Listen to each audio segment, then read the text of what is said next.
Good afternoon, good evening, or good morning, wherever you are in the world. Welcome to the Joy Show here on the New Thought Media Network.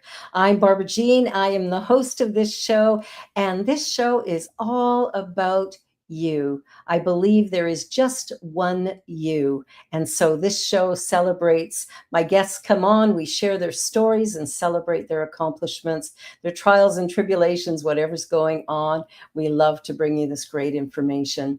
So I want to begin with the land acknowledgement.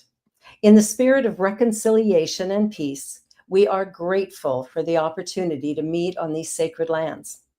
We thank the generations of people who have taken care of the land for thousands of years. We recognize our oneness. We realize our history, and we choose to create a new reality. We are one. Miigwech. Thank you. Well, my guest today is a remarkable individual. Michael is an animal communication behavior consultant and intuitive life coach.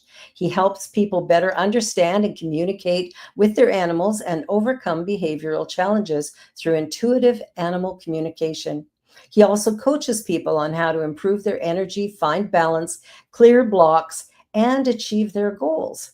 His unique approach combines his extensive background and training with insightful intuition. Please welcome Michael Burke. Hi, Oh, I'm so glad you're here. It's so exciting what you do. And can you give me a little bit of background on how you got to this? yeah, gosh, it goes back to my childhood. As a kid, I was a very sensitive kid. I came from a big Irish Catholic family. I'm the youngest of six, three boys and three girls. And I mention that because, I think like that, the Catholicism, Mhm. there was a lot of belief in a higher power, in saints and angels, and I was named after Saint Michael, Michael the Archangel. And my parents were very, very strict conservative Catholic, but they were very much influencing us to pray and to be aware of things beyond our usual senses. And so there was a teaching of being aware of your intuition, but in this a little bit more of a dogmatic, religious perspective. But my brothers and sisters, who were all older than me, I was the youngest, and the oldest is 20 years older than me. So most of them are like a lot older, and they raised me in a lot of ways. And we'd be sitting around the dinner table talking about, like, my oldest sister was really into metaphysics, and she was into her vibes and astrology and tarot and Reiki. And my brother was really into UFOs and all of that stuff. And that trickled down amongst all of my siblings. And we would talk about our dreams and what we were picking up, and like, the our connection to our grandparents on the other side. And there was a lot of this in our environment, and it was very supportive of that. And so I, like, at my earliest age, I was exposed to all of this awareness. And so, and then animals, we had a dog, we had a cat, I had a ferret, and there were neighborhood animals, and I just tuned into them. I didn't think that it was anything different. I not only animals, I was tuning into people too.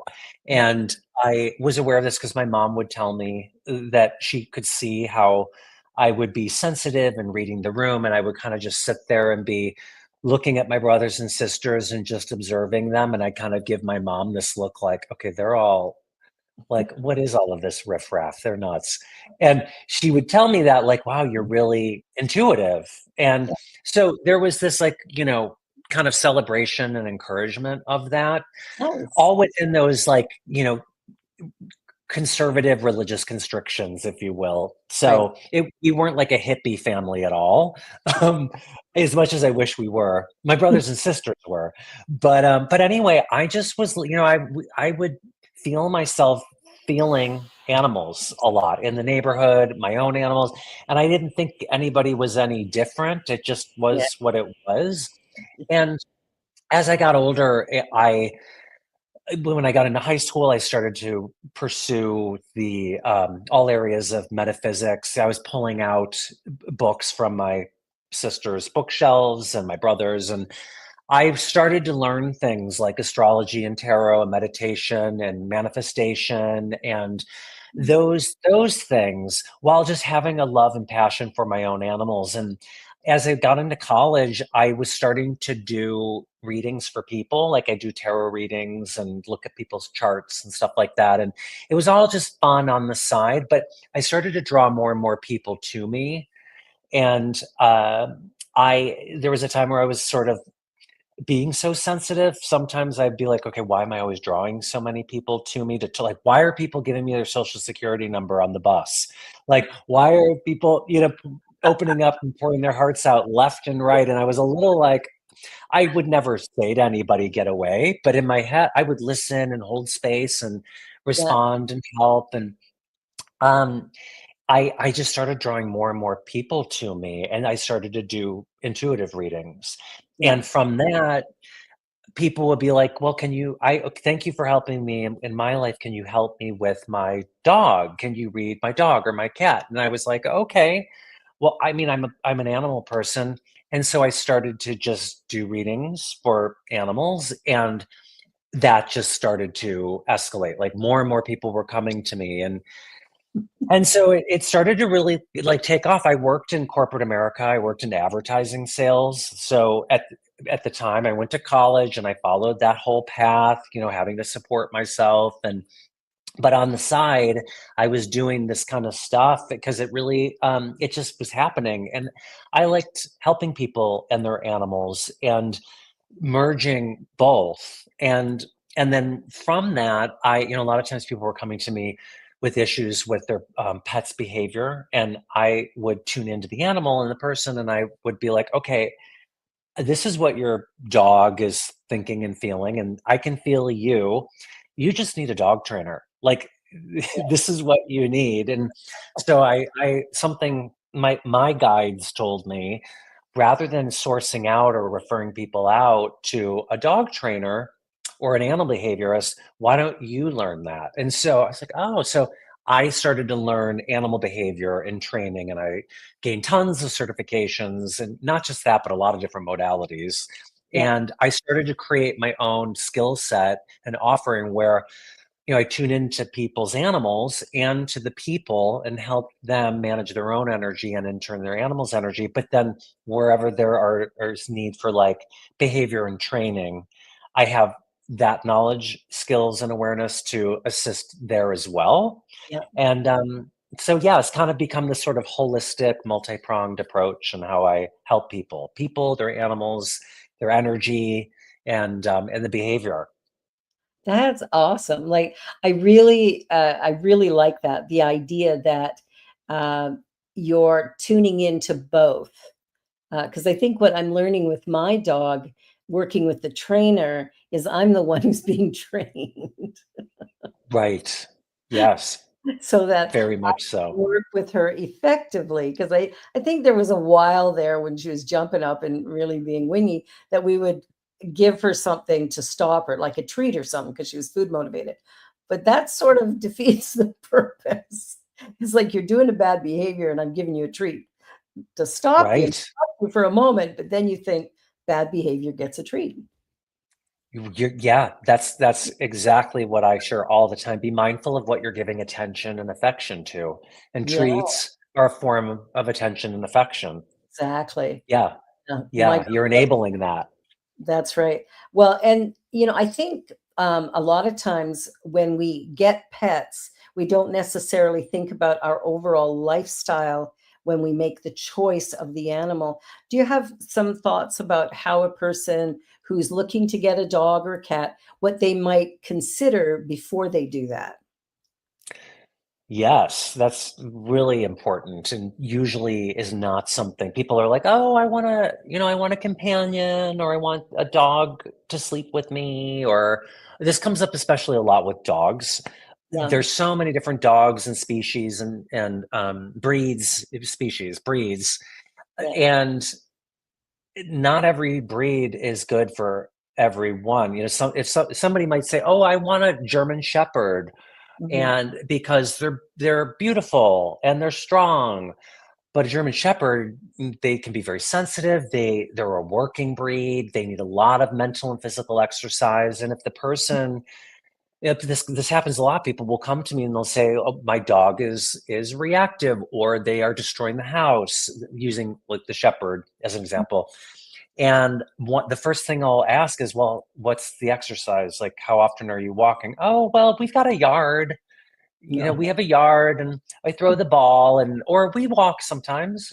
And I never. There's no judgment. You know, there are Yeah. different choices that lead to different outcomes, but I'll encourage people to say, okay, well, if you haven't already adopted a dog or a cat, just be aware of what your lifestyle is. Cats too, like a Persian cat, it can be a really great cat for somebody that wants a cat that's really mellow and they're not home a lot, or Yeah. you know, they maybe an older person that just wants to chill at not a Bengal, or you know, not a Savannah, or there are a lot of other cats that can be getting into cabinets and Yeah. very active, at least when they're young. So just be aware of what you can handle, because you want to set yourself up for success. You want the animal to be set up for success. And Exactly. if you are otherwise, like, maybe it's about making lifestyle changes. Maybe it's Hmm. time to get out and be walking more, and the German Shepherd is going to be the one that's going to get you out. But Yeah. there's a commitment there, and being aware of what you can handle. So yeah, it's important. I think that's what's surprising. The first dog we had was a very small dog. We'd walk him usually twice a day, sometimes three times a day. And, that he was just really calm and mild. And if we had bad weather, he didn't want to go out at all. So he'd run out the door, do his pee, and run back in. But the dog we have now, Husky Shepherd Cross, mainly Husky, requires 3 walks a day and a lot of mental stimulation. So we've been working with a trainer since we got her, because I knew I didn't have the ability to do this. But we even bought games that we feed her in, puzzles, so that she has to work out how to get her food. So is there other things we could do for mental stimulation beyond Those the? are You're definitely on the right track. Those are things I would recommend, as well as agility. I often recommend it. Could be like makeshift agility, where you just have a broom or a mop balanced on 2 chairs, and you have your dog on a leash, engage the nose, and get your dog to wait till your dog is in a calm surrender state. Mhm. This is another, not to go off on a tangent, but being mindful of really waiting for the dog to be in a full, not kind of like waiting for the cue, like, okay, I'm obeying, but they're not calm. There's Right. like excitement and really waiting them out until they're in a fully, like, often it'll be like exhale. They may even lay down, Yeah. and then you get them to jump over the broom or the mop, reward, reinforce it 3 more times, get them to go under.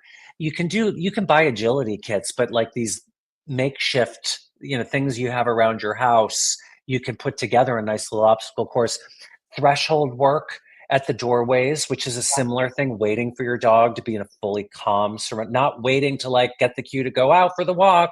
Just like you could spend 20 minutes, 10, 20 minutes for your dog to finally be like, and lay down. That's Yeah. going to wear the dog out. And Yeah. then you go out, that you reward the dog by going out. That's going to wear the dog out more than running laps around the block over and over, because of the mental. So, in place work, which I bet your trainer has been sharing that with you. It sounds like your trainer, with the cup puzzles and stuff. Place work is having a cot or a bed or some sort of designated spot where the dog their job is to stay on their place.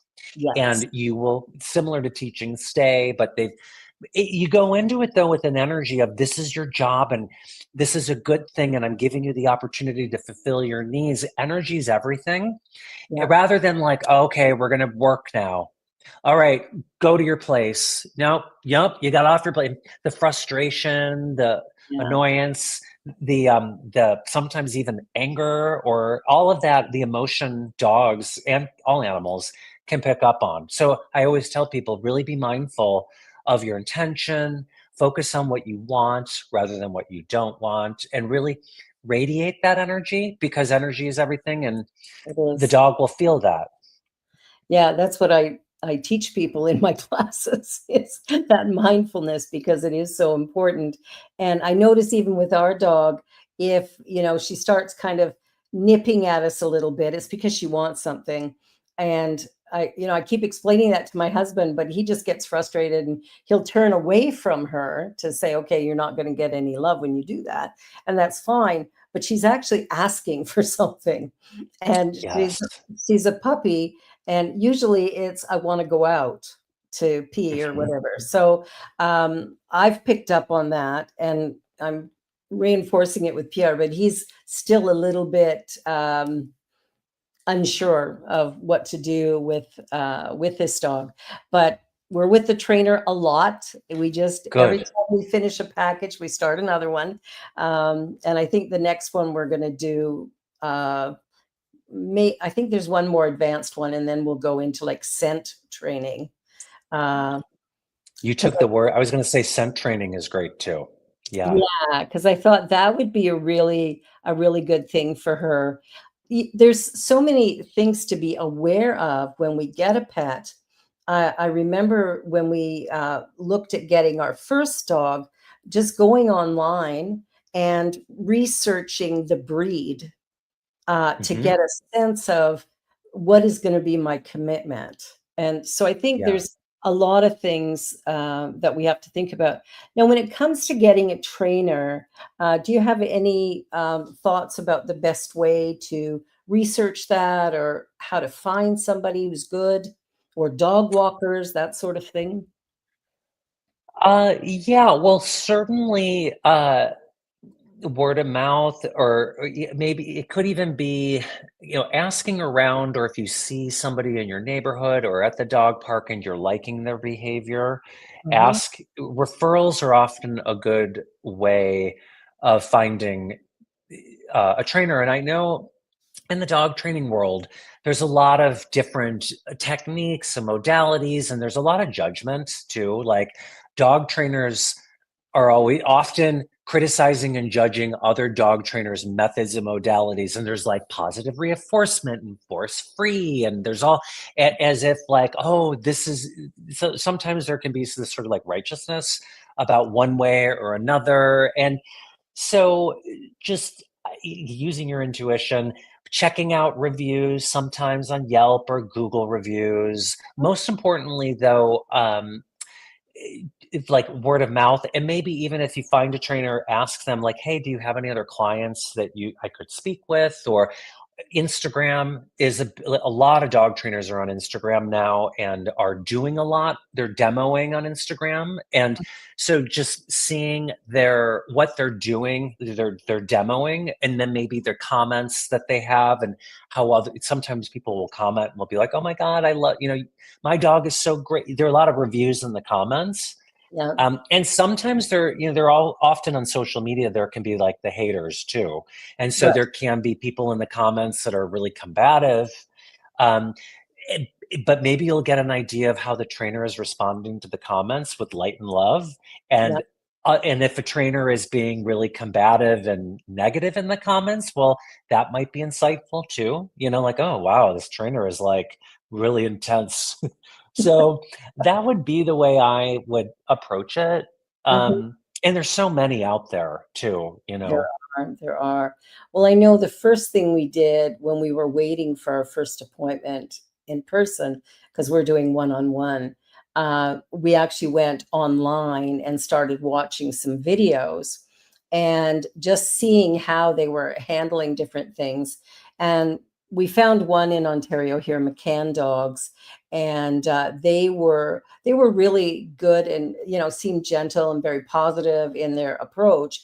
And I go intuitively into everything. That's my guide. If it doesn't feel right, I'm not going to do it. So it's that I think is one of the things I love about you, is that you're using this intuition and really helping people to realize the power of it, because Yes. that will tell you everything you need to know. If it feels wrong, it probably is. Correct. Yes, That, yeah, correct. Yeah, and knowing where to tune into yourself too, and because sometimes there can be, for some people, it's like, oh, I don't want to do that. I don't like them, or I don't like that.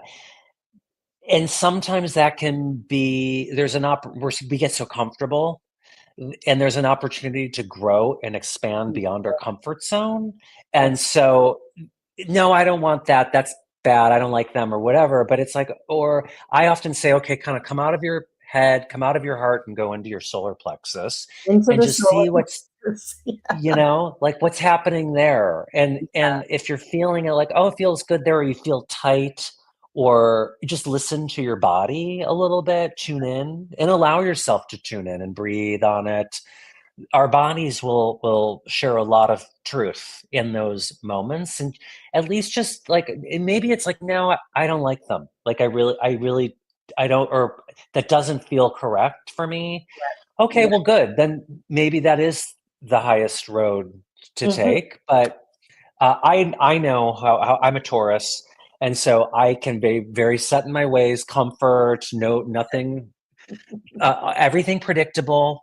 And when something new comes, it's easy for me to like have a knee jerk response, like, No, I'm good." And I've learned to like, no, but maybe this is, listen to that guidance that brought me to the situation, that's Yeah, giving me the opportunity to learn. And then I do it. I'm like, oh, I'm so glad I did that, or met them, or yeah, jumped in, you know? absolutely. Well, I know for me, it is in the solar plexus where I feel things. And sometimes mentally I'll go, I don't want to do this or I don't want to do that. But in here, I get this feeling that yes, this is the right thing for me to do. And I think tapping into that is so important. My youngest child, I trained her from the time she was born. um, none of this stranger danger stuff, because sometimes you need somebody you don't know. But I said, tune into your intuition. How does your body feel? What is your body telling you? Um, and allow that to be your guiding force for everything you do. And I taught her that from, basically age 2, when she was running around, right on up, because I think sometimes we get rigid in what we do. I'm a Sagittarius, so I don't have any ridges. I just go, "Oh, yes.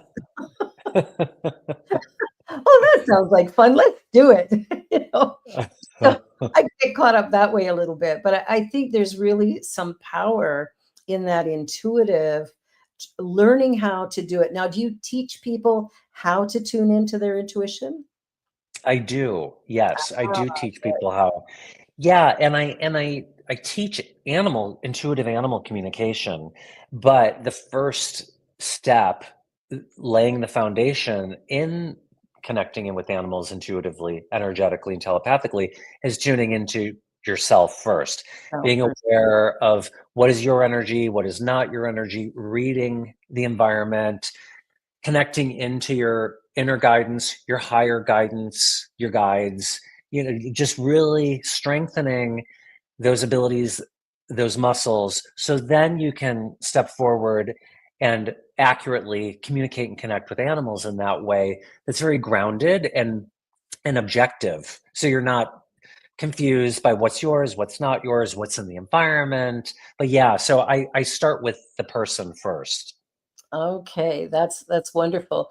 And so when you were doing all your training, because you've done a lot of stuff, which is quite amazing. I teach metaphysics, so it was great to hear you talk about that. And every time I talk to you, it's like, yeah, yeah, we speak the same language.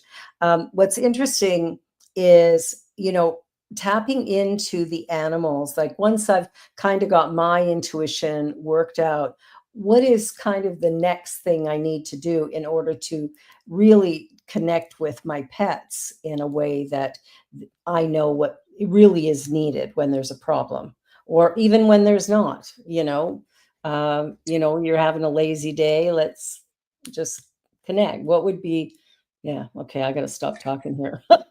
Yeah.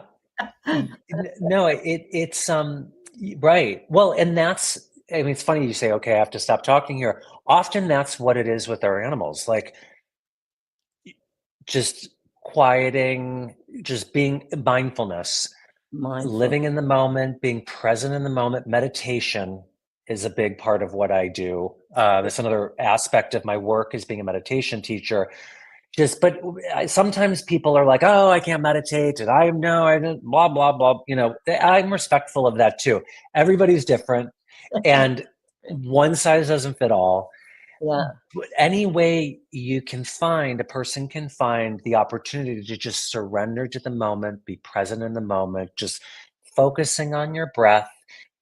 It could even be just, laying. I'm looking at my dog sleeping over here. That's why I'm like looking at him, laying with him, just being with him, mindfulness, just noticing the petting his fur. What does his fur feel like? The rhythm of his breathing, the rhythm of my breathing. We're breathing together. Just really bringing yourself into the present moment and all of the subtleties that can be noticed and appreciated, Right. simply just being together, and doing so, and starting to practice that regularly, like every day, just calming down, quieting the mind. Because when we turn down the mind, even just focusing on one thing, it Yeah. doesn't have to be like clearing your head of everything, no thoughts at all. Using your animal as like the focal point, at least just focusing, okay, I'm just following his breathing, I'm petting him, his beautiful eyes, his soft tongue, and I'm looking into his eyes. It's focusing on the one thing. So it's quieting the monkey mind, and it Yeah. opens us up to notice the subtleties in the communication, connection, relationship. And then holding the intention, okay, I'm in the process of deepening my communication and connection with my pet, my animal, at a deeper, more intuitive level. Just setting that intention and imagining, using your creative imagination. Like, what wouldn't it be amazing to feel divine downloads coming from my dog, or to sense what they need? Maybe I see a picture in my head. Maybe I hear them. Maybe they communicate to me in dreams. Just allowing the wonder and the, almost like the daydream, the creative imagination. Just allow yourself, what would that be like? How would I love that to be? As a way of like just kind of putting it out there, Yeah. and then being consistent, every day, just showing up with the intention of opening up, being very much in the process. And then you start to lay the foundation, you're strengthening the muscle. Yeah. It gets easier when you're quieting your mind. It could be a formal sitting in for 20 minutes meditating too.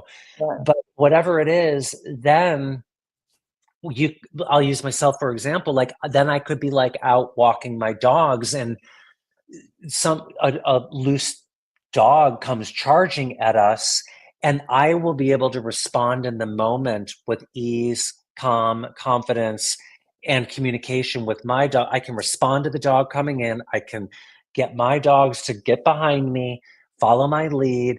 All of it just locks into perfect communication with everybody, Yeah. like a blink of an eye, like without even thinking of it, because I have practiced this, That's regularly through meditation in whatever form that is. It could be movement. Sometimes it's walking. Maybe it's, walking dogs is a great way.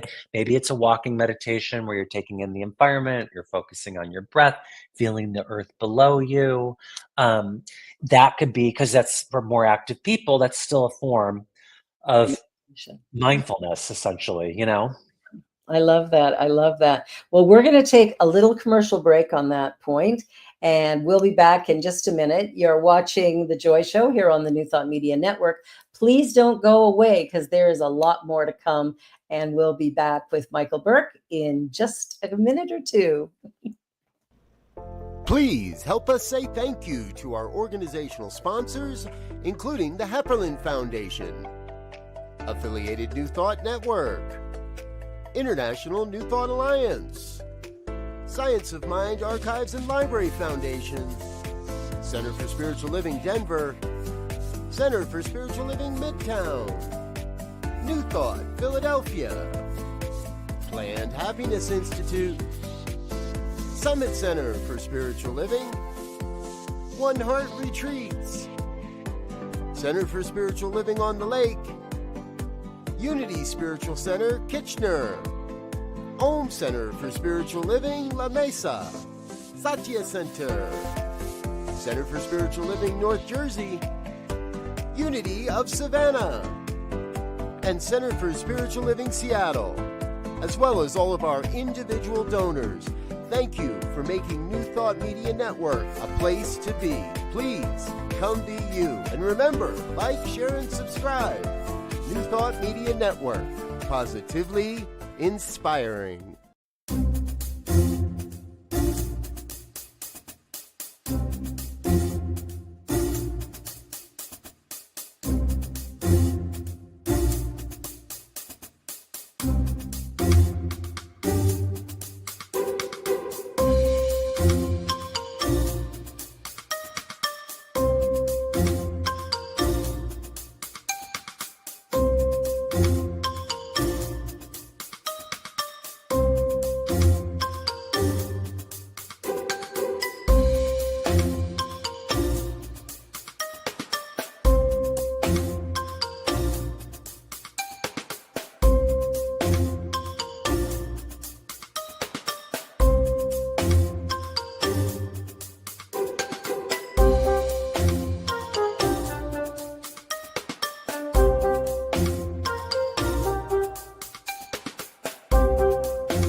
New Thought Media Network. We are a global broadcast network of positive music, media, and entertainment, inspiring humanity's evolution along the journey of enlightenment and creating a world of love, peace, empowerment, and prosperity for all. New Thought Media Network. Positively inspiring.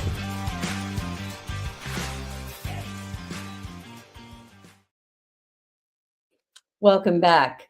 So the Joy Show continues with Michael Burke, and I just want to talk a little bit about your book. I'm looking at the chapters that you've got here, and I've only read a little bit of it so far, but so there's power in the present moment, setting intentions and cultivating awareness, mind, heart, spirit, intuition, connection, becoming a stronger receiver. So that's sort of what you were just talking about, is working with ourselves to kind of get in tune with all of this. What kind of Yes. are you covering there? Like, can you expand on this a little bit, or?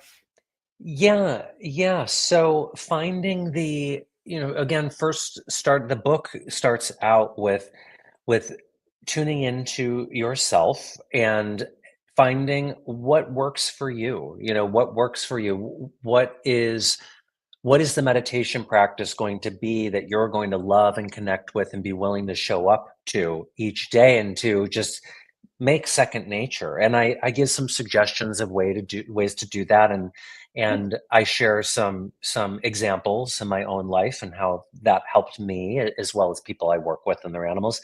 And then I share exercises like how to become a stronger receiver, like how to tune in and read the room or read the environment, creating a database within your mind. For me, it's like I have this like database in my mind's eye.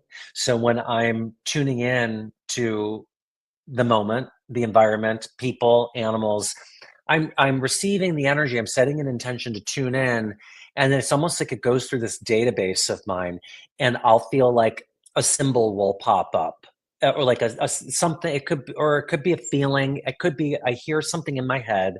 I use this. I use this in the book, and I mention this a lot because it's an easy example. Like tuning in, and maybe for me, maybe I'm seeing an apple. Maybe I'm connecting in with a dog, and they're showing me an apple. And so the apple could mean they love apples.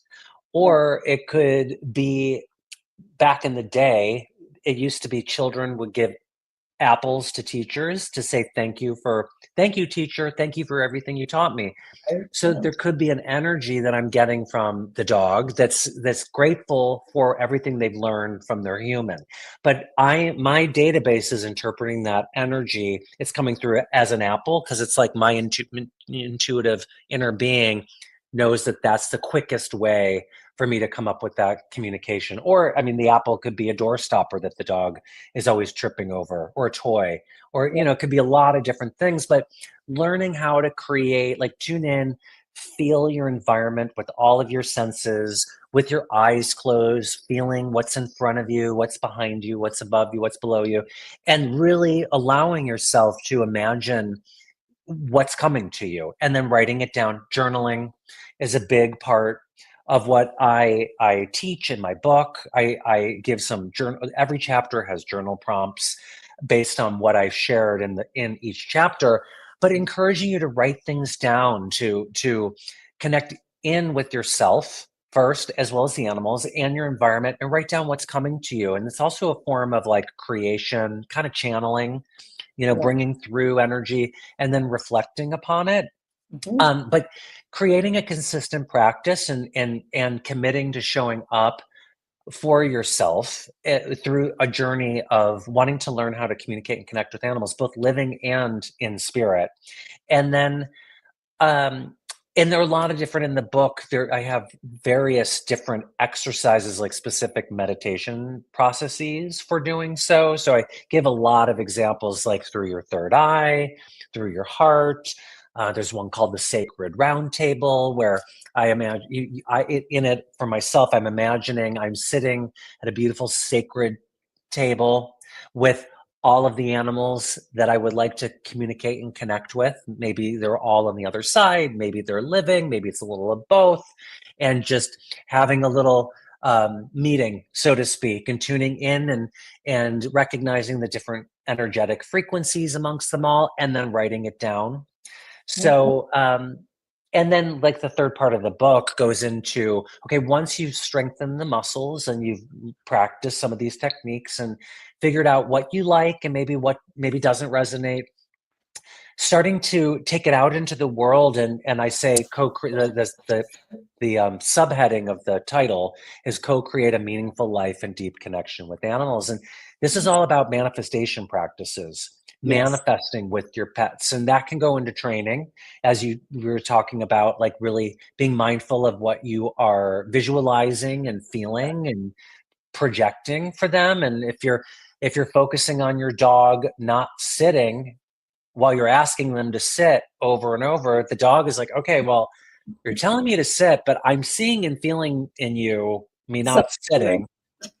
So visualization, visualizing, feeling, what would it feel like to have your dog sitting and listening rather than not, and radiating that energy into the environment. And so I share a lot of practices in creating together, and however you'd like to creating a life together, whatever that is for you. That's very cool, because that is a more holistic way. I think it's really helpful, not only for our pets, but for our people. So Yeah. we're tuning into our children better. We're tuning into our work associates better. If we can get into that place. And as you talked about meditation, I'm glad you mentioned the moving meditation, because I've met some people who go, I can't sit still. Well, you don't have to. Meditation isn't one thing, it could be many. I'm teaching a meditation class tomorrow morning, and just to introduce the different ways, and it's finding your way, what way works best for you. And then sometimes it'll work well for a while, and then you need to change it up, and that's okay too. So it's it's a little bit of practice to get to the point where you can actually begin to hear your animal, what they need or what they're asking for. So I love that you can train people to do that. Now, you also do sessions with people. I don't know if you do in person. I know you do online. And tell me a little bit about the sessions that you offer for somebody who might have a challenge with their pet. Yeah, so I years ago, so now pretty much my business, especially after the pandemic and everybody going online with video, I'm able to work with more people and their animals all over the world Yeah. through Zoom and all, video online. But so I'm not really doing as much in person. Here and there I have and will, but for the most part it is all online. Also the phone. Years ago I was doing sessions just over the phone, and people will be sometimes are like, how is that possible? But energy is everywhere. There's no bounds, there's no limits.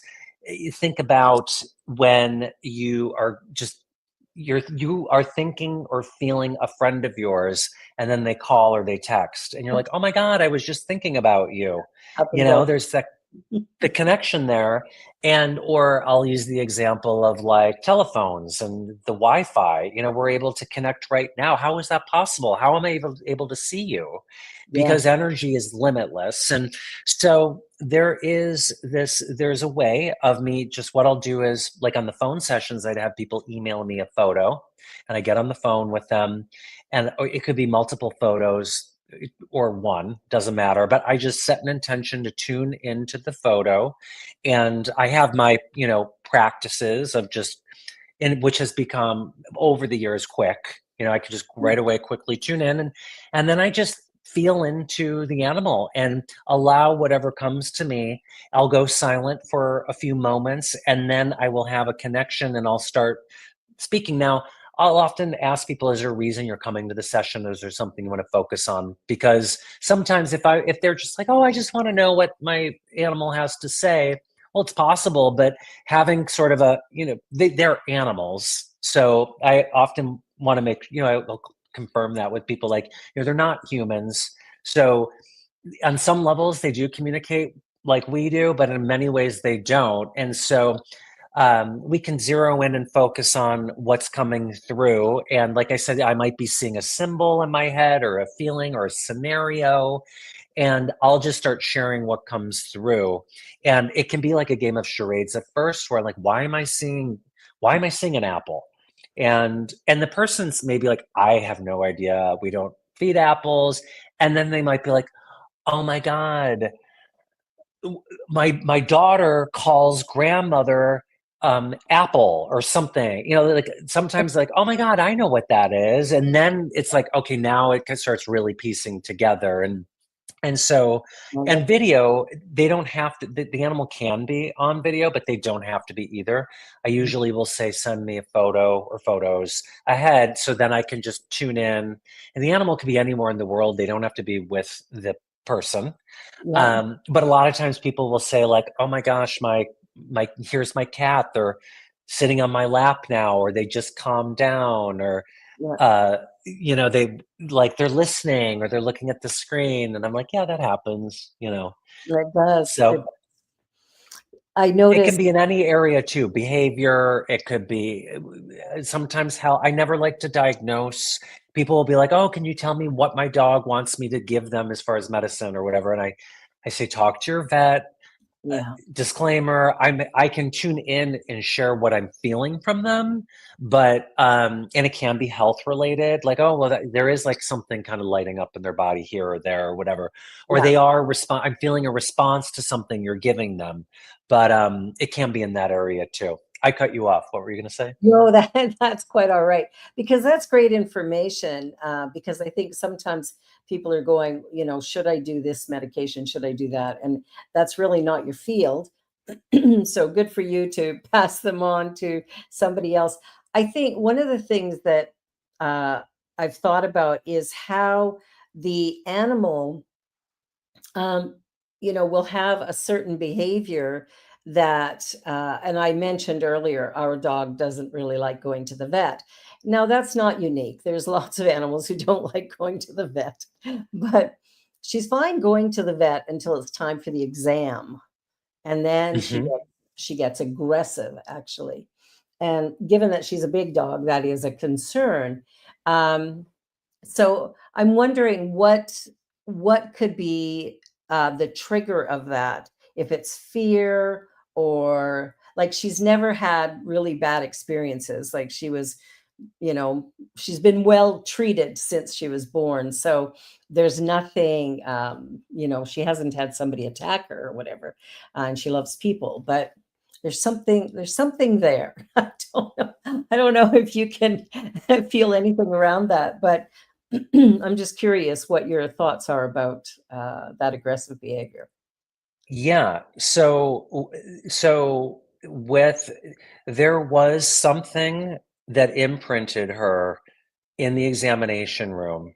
I know Mhm. you met before we got on the call, you were talking about there was the one vet that was a little, uh, Scared of there, her. yeah.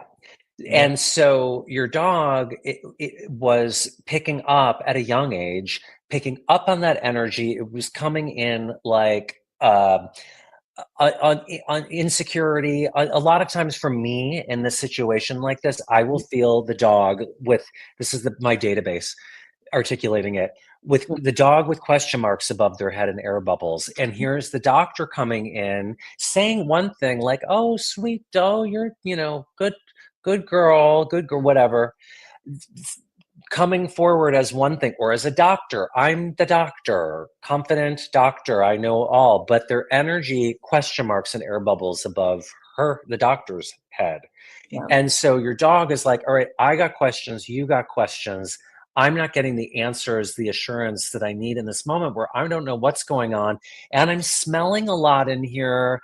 I'm smelling fear from other dogs. I'm smelling blood. I'm smelling urine. I'm smelling a lot of, and it's a little stifling in here, and there's metal, and it sort of becomes a perfect storm. But that person is coming in, and there's just this sensitivity, oh, like knee-jerk response, feeling like the walls are caving in. And it was just a quick thing. But when a dog is that young, they're Mm. very impressionable, and that's young too. I didn't before I didn't say anything, but that is very young to have a reactivity and clearly responding to the energy in the moment.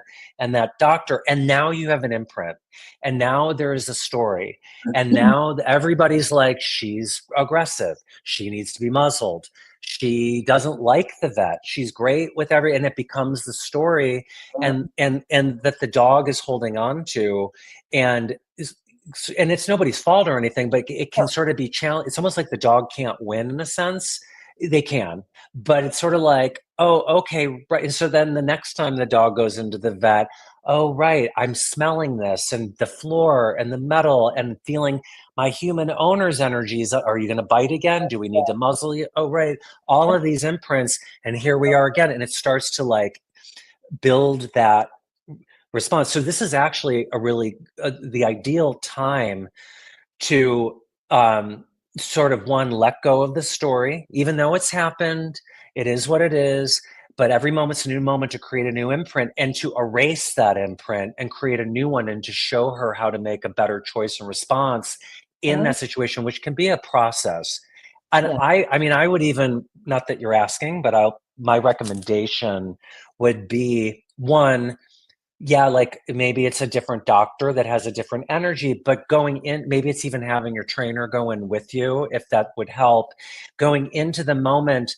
And just sometimes dogs will go through fight mode, flight mode, avoid, Mhm. and then surrender. And so sometimes when you're like rehabilitating a dog Mhm. to get over something, sometimes you have to sort of like allow them to go through fight.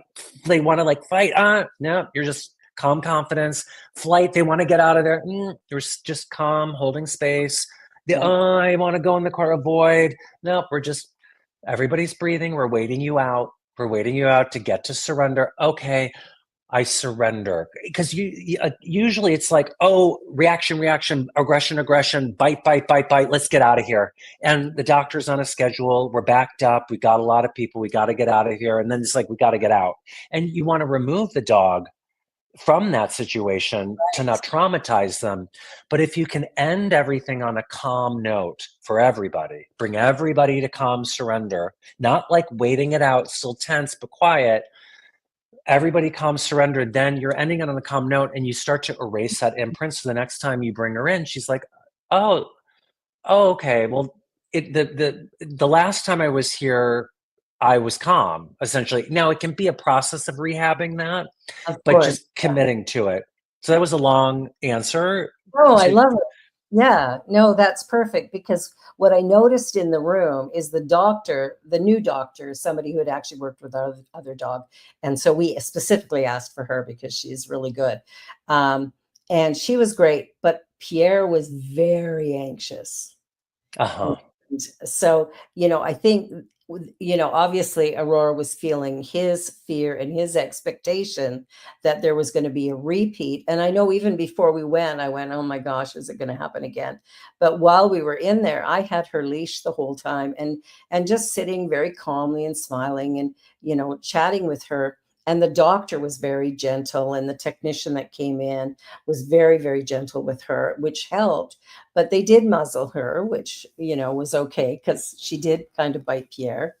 But I think that idea of just, in fact, we may just go in and have an appointment and don't do anything. Just get to that place Yes. of calm surrender with everybody around and then leave. And so we're Yes. leaving on that positive note because she does get into that calm surrender at home. We'll put her, okay, go to your bed. We have a little mat in the living room, and that's where she has to go. And she relaxes there, and she's fine. So I think I really love that advice. So that's wonderful.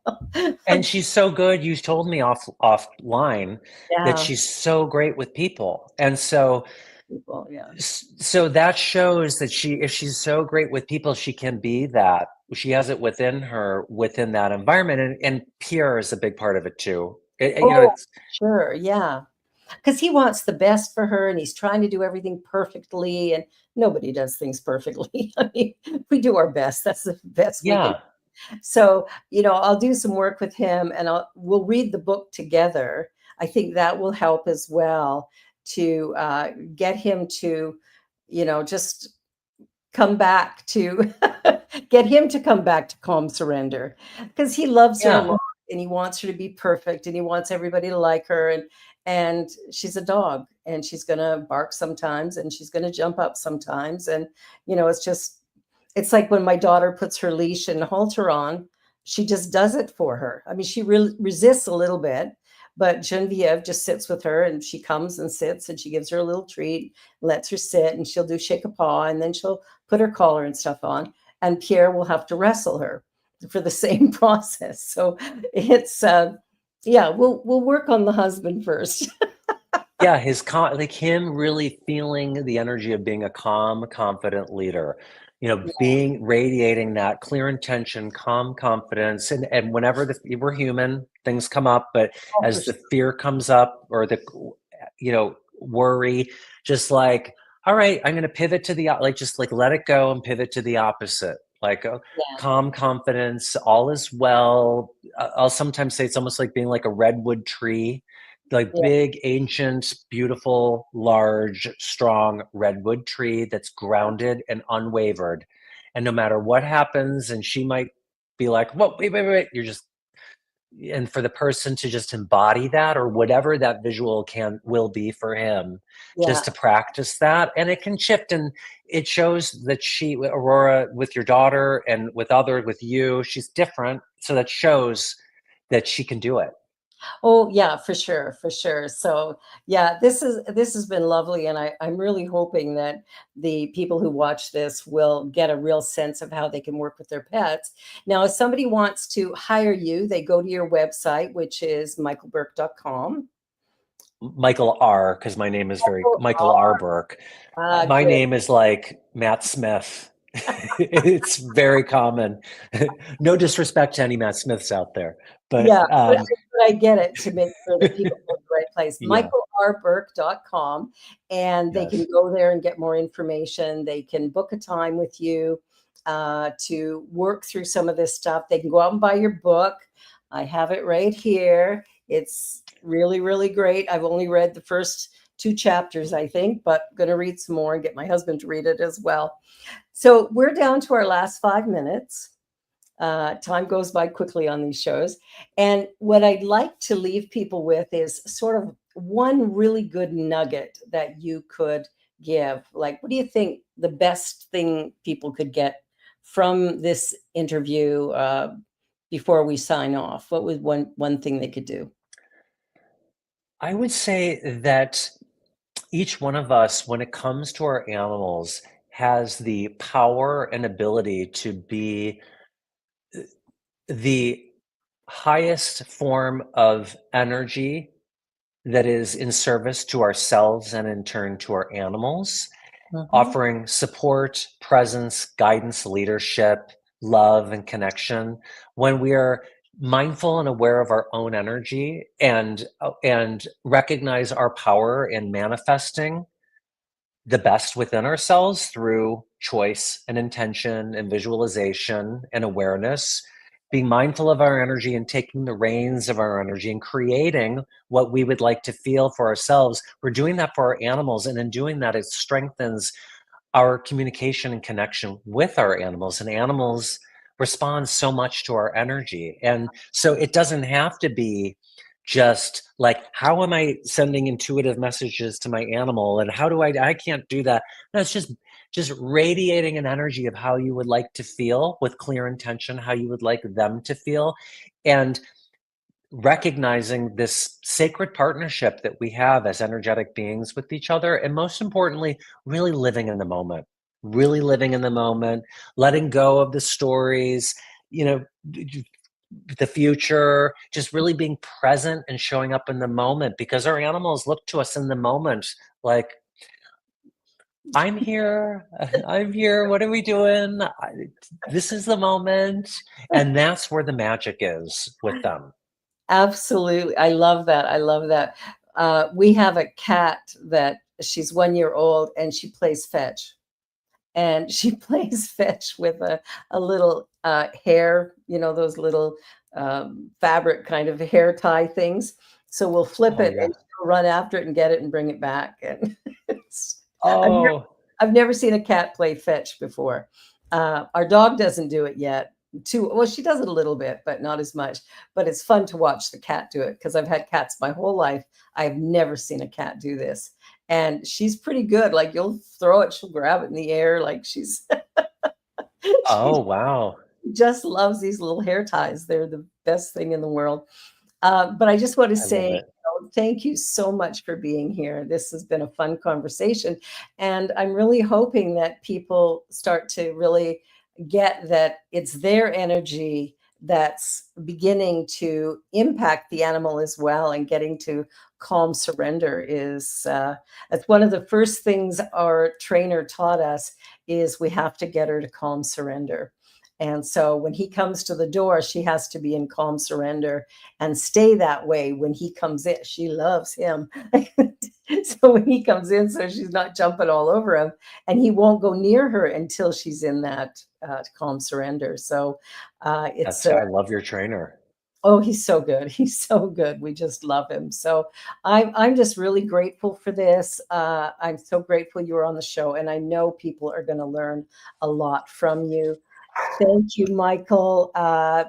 You're a gift to all of us, and we'll be talking again soon because I'd like to book you as well. Oh, well, thank you for having me. I'm honored to be here. I'm honored Oh, to be here. great. And for everybody watching, please like, share, subscribe, and you can even donate to the New Thought Media Network. And be sure to check out michaelrburke.com.